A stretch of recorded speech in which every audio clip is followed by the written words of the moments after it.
বন্ধন news খবরের বন্ধন শুরু করছি আজকের খবর। We have a connection from north to south via the cord line, that is Baliganj Kakurgachi. Because work will be going on in that section, so EMU trains will not be running on that section on these 2 days.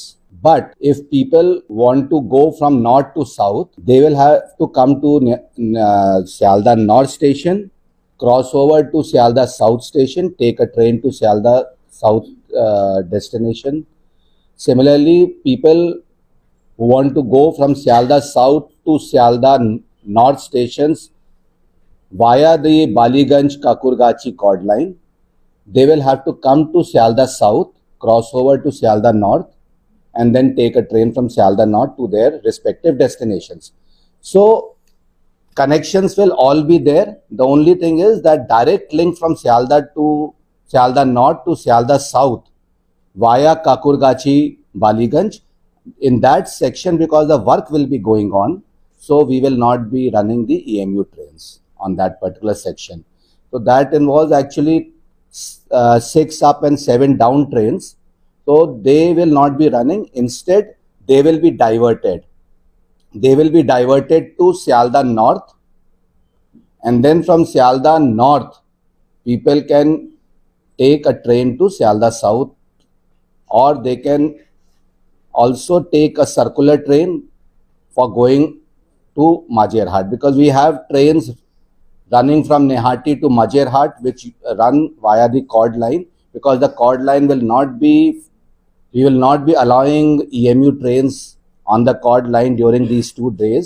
So the train from Nehati to Majerhat via the cord line will be diverted to the circular rail. So there will be slight inconvenience, but all connections will be available. This is a very important work which will improve safety, mobility and speed, and we will be deploying about 300 staff round the clock, a major technological improvement. There will be slight inconvenience for which we request our passengers to bear with us, but it will actually lead to better mobility and better safety. Thank you. কম খরচে বিশ্বমানের আধুনিক চিকিৎসার হুগলির Midland নার্সিংহোমে বাংলার বিশিষ্ট চিকিৎসকরা এই নার্সিংহোমে রোগীদের চিকিৎসা করেন। জটিল রোগের চিকিৎসার জন্য রোগীদের আর দক্ষিণ ভারত যাওয়ার দরকার নেই। হুগলির মিডল্যান্ড নার্সিংহোমে পাওয়া যাবে বিশ্বমানের আধুনিক চিকিৎসা পরিষেবা। এখানে প্রসূতি মা ও সদ্যজাত শিশুদের বিশ্বমানের আধুনিক চিকিৎসা পদ্ধতিতে চিকিৎসা করে থাকেন গাইনো ও শিশু চিকিৎসকরা। দুপুর 12টা হোক বা রাত্রির 12টা, রোগীদের জন্য 24 ঘন্টা চিকিৎসা পরিষেবা বজায় রেখেছে হুগলির মিডল্যান্ড নার্সিং হোম। হুগলির ধনিয়াখালী ব্লকের খাজুরদহ মিল্কি গ্রাম পঞ্চায়েতের এলাকার ভবানীপুর গ্রামের বাসিন্দা সতীনাথ লোহার, বয়স 48, এর জিবিএস উপসর্গ নিয়ে মৃত্যুতে শোকের ছায়া। গত কয়েকদিন ধরে শারীরিকভাবে দুর্বল হয়ে পড়েছিলেন তিনি। এদিন ধনেখালী গ্রামীণ হাসপাতালে ভর্তি করা হয়েছিল। হাসপাতাল থেকে কলকাতা মেডিকেল কলেজ হাসপাতালে রেফার করা হয়। কলকাতা যাওয়ার সময় স্থানীয় চিকিৎসক ডক্টর শুভ্র ভট্টাচার্যকে দেখানোর পর চিকিৎসক প্রথমেই জিবিএসের উপসর্গ সন্দেহ করেন। সেই মতো পরিবার কলকাতা মেডিকেল কলেজ হাসপাতালে নিয়ে যান। এদিন দুপুরে তার মৃত্যু হয়। বিকেল 4টে নাগাদ তার মরদেহ গ্রামে এসে পৌঁছায়। মৃতের ভাইপো ধীমান লোহার বলেন, 2 দিন ধরে পায়খানা হবার পর ওষুধ খায়, তারপর দুপুর থেকে পায়ের ভারসাম্য হারাতে থাকে। তারপর সেখান থেকে গতকাল ধনিয়াখালী হাসপাতালে নিয়ে যাওয়া হয়, তারপর কলকাতা পাঠানো হয়। অন্য কোনো রোগ নয়, শ্বাসকষ্ট থেকেই ওনার মৃত্যু হয়েছিল। আগে থেকে ওনার শ্বাসকষ্ট ছিল বলে জানান তার পরিবারের সদস্যরা। অন্যদিকে আরও এক প্রতিবেশী কথা জানান ওর জ্বর, পায়খানা, বমি হচ্ছিল, শরীরটা নেতিয়ে পড়েছিল। এই কারণে চিকিৎসা সূত্র অনুসারে হুগলিতে প্রথম জিবিএসের মৃত্যু হলো এক ব্যক্তির। রেফার করলো বলতে ওনার তো অবস্থা খুবই খারাপ দেখে ডাক্তাররা রেফার করেছে। মানে মধ্যখানে আর কোথাও দেখিয়েছিলেন একটা চিকিৎসক ভট্টাচার্য? হ্যাঁ, ওনার কাছে নিয়ে যাওয়া হয়। আমাকে জিজ্ঞেস করতে সিটি স্ক্যান কোথায় করাবে ডাক্তারবাবু, উনি নিজেই করে দিলেন যে ওখানে চলে নিজেই লিখে দিতেন কলকাতা যাওয়ার জন্য ব্যবস্থা করে দিলেন। তারপর তোমরা যখন ওখানে নিয়ে গেলে তখন কি বললো চিকিৎসক? মানে কলকাতা যখন নিয়ে যাওয়া হয়, ডাক্তার দেখলেন, দেখে ইঞ্জেকশন ওষুধ সবই করেন। করার ক্ষেত্রে মিনিট 5 জ্ঞান থাকে, তারপর ওখানে মারা যায়, ওখানে ছেড়ে দেয়, তাই তো? এমনি ধরুন ডাক্তাররা একটা সাসপেক্ট করছিল যে জিবিএস এক ধরনের মানে রোগ যেটা না, না, হতে পারে, না। মানে এটা না না ও সব কোনো কিছু নেই, উনি মানে ওনার সিনড্রোম ছিল, শ্বাসকষ্ট থেকে সিনড্রোম থেকে হয়। শ্বাসকষ্ট শ্বাসকষ্ট ছিল, তাই তো। অনেকদিন ধরেই খারাপ হয়, একটু ভালো ছিল, কাজ করছিল, আবার হঠাৎ এরকম হয়, ক্ষতি এখন বাড়াবাড়ি। এমনি কি কাজ করতো? কাজে ট্র্যাক্টর চালাতো, গাড়ি ফাড়ি চালাতো, দিন মজুর খাট। আচ্ছা, এমনি শারীরিক অসুস্থতা ছিল, অসুস্থতা ছিল। আর হসপিটালে ভর্তি হয়েছিল কবে? হসপিটালে কালকে গতকাল স্ক্যানও গতকাল হয়েছিল? গতকাল স্ক্যান হয়নি, আজকে সকালে স্ক্যানটা হয়। আচ্ছা, তারপর আমার নাম ডক্টর শুভ্র ভট্টাচার্য, আমি ধনিয়াখালী গ্রামে প্র্যাকটিস করি। আমি সকালবেলা যখন প্র্যাকটিস করছিলাম, একজন মানুষ এলেন, তার 2 হাত পা পড়ে গেছে, উনি গাড়ি করে এলেন। ওনার বাড়ির লোক খুবই আশঙ্কাজনকভাবে আমার কাছে নিয়ে এলেন, কারণ ওনারা যাচ্ছিলেন বড় হাসপাতালে, যেহেতু এখানকার হাসপাতাল থেকে রেফার করেছে। মাঝখানে আমার চেম্বার পড়ে বলে ওনারা এসছেন, এবং আমার কাছে আসার পরে আমি দেখলাম সেই মানুষটির বাড়ির লোক আমাকে যে তাদের হিস্ট্রি দিল, সেই ক্লিনিক্যাল হিস্ট্রি অনুযায়ী মানুষটির প্রায় 1 সপ্তাহ আগে একটা মানে ডায়রিয়ার মতো একটা সিনড্রোম ছিল, পাতলা পায়খানা হচ্ছিল ওনাদের মতে। এবং তারপর ওনারা হয়তো নিজে কিছু মেডিকেশন খেয়ে, মানে ডাক্তার না দেখিয়ে নিজে কিছু সেলফ মেডিকেশন করার পরে ডায়রিয়াটা ঠিক হয়ে যায়। এবং যেদিন ডায়রিয়াটা ঠিক হয়ে যায়, তার নাকি 3 থেকে 4 দিন পরে ওনাদের হঠাৎ দেখতে পান যে হাঁটতে অসুবিধা হচ্ছে মানুষটির, মানে পায়ে হাঁটতে পারছে না। সেই সন্ধ্যেবেলা থেকে দেখতে পান যে ওনার হাতে বল পাচ্ছেন না, এবং তারপরের দিন সকালে উঠে দেখতে পান ওনার হাত পা কোনোটাই কোনোভাবে কাজ করছে না। তা ওনারা স্ট্রোক ভেবে হাসপাতালে নিয়ে আসেন, আমাদের গ্রামীণ হাসপাতালে, ধনেখালী হাসপাতালে। তো সেখান থেকে ওনারা সাময়িক যা যা ট্রিটমেন্ট করে সেই সমস্ত ট্রিটমেন্ট করে বড় জায়গাতে রেফার করেন।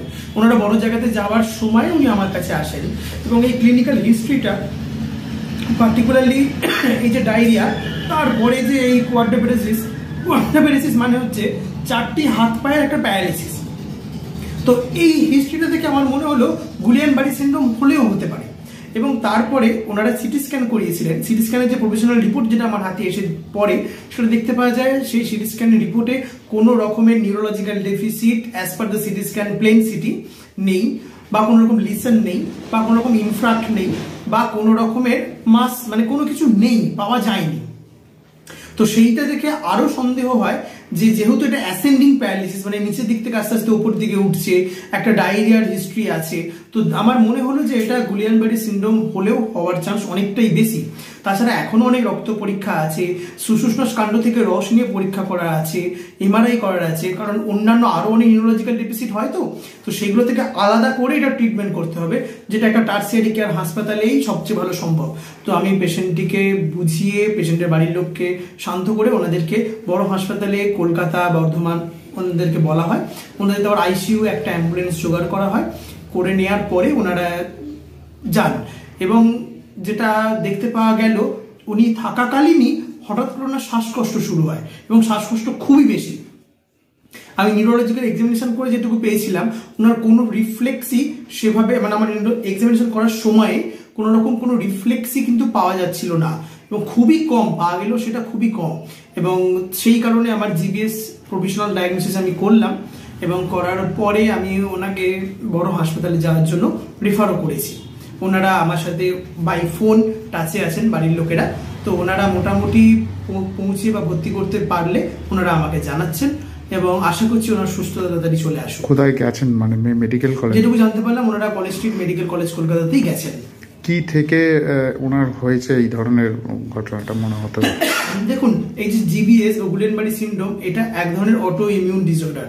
মানে আমাদের শরীরে যে অ্যান্টিবডিগুলো তৈরি হয়, সেই অ্যান্টিবডিগুলো যখন আমাদের একটা নার্ভের কভারিং থাকে মায়েলিন সিদ বলে, সেইটাকে যখন এফেক্ট করা শুরু করে দেয়, তখন কিন্তু এই জিবিএস সিনড্রোম হয়।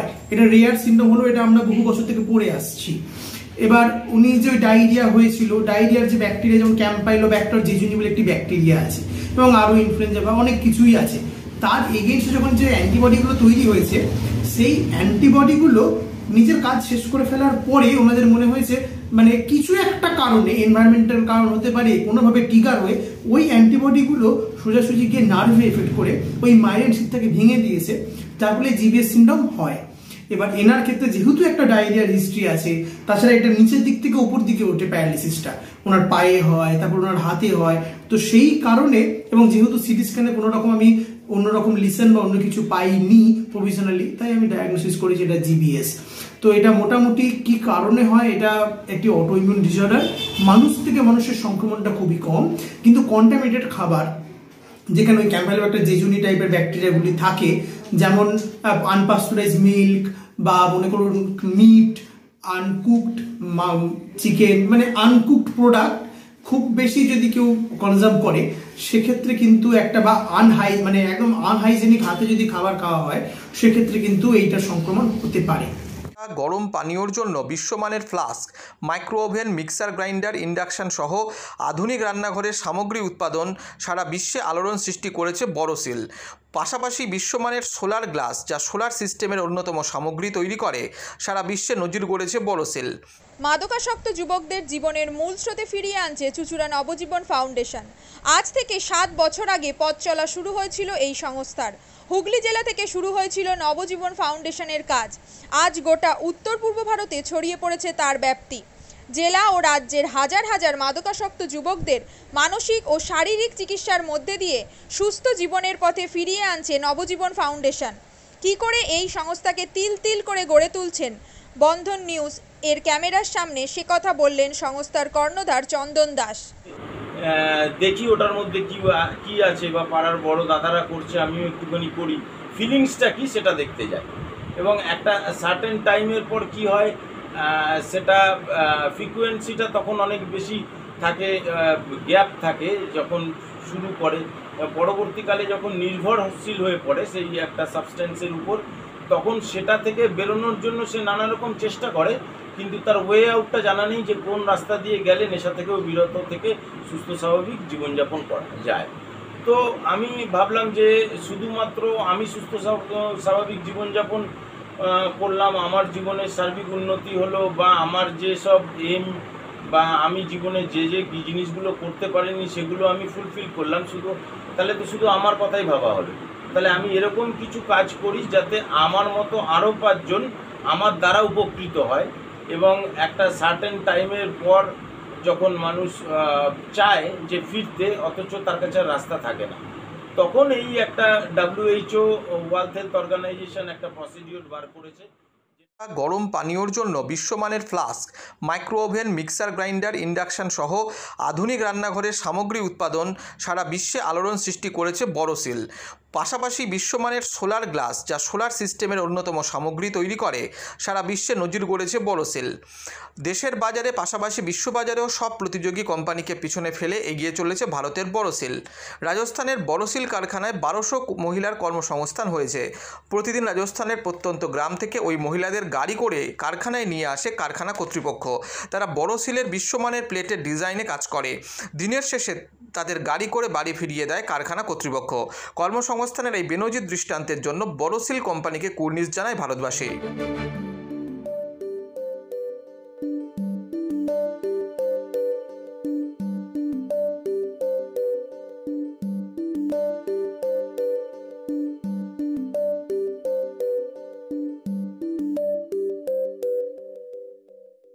At Borosil, our products touch our customers' lives in many ways. Our philosophy is simple: understand the evolving needs of our customers and deliver solutions to meet them.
We look beyond business. We promote green energy as well as provide healthcare and education for the underprivileged. In fact, this has been our heritage at Borosil.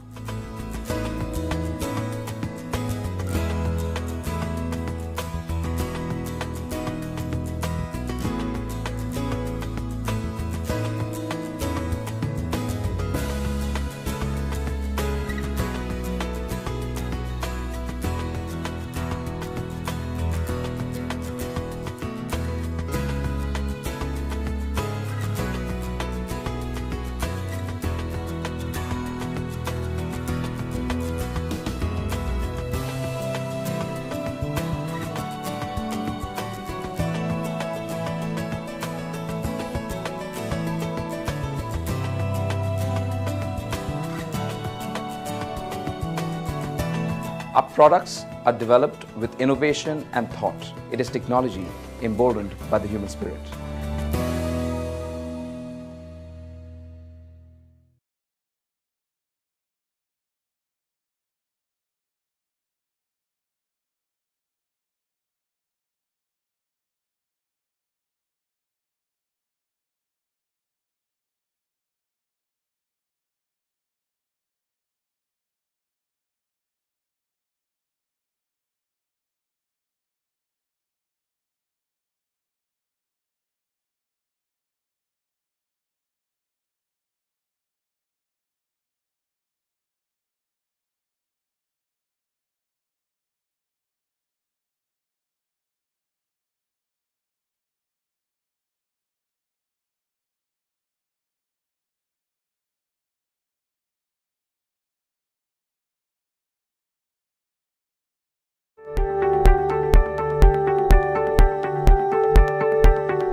সালের অলিম্পিককে পাখির চোখ করে প্রস্তুতি নিচ্ছে ধরমপুরের rifle ক্লাবের শুটাররা।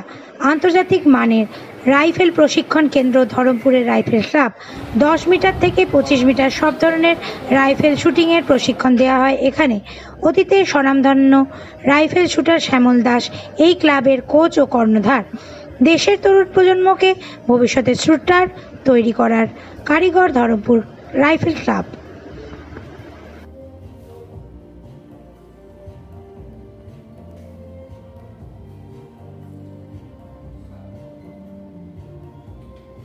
আমি shooting করতাম।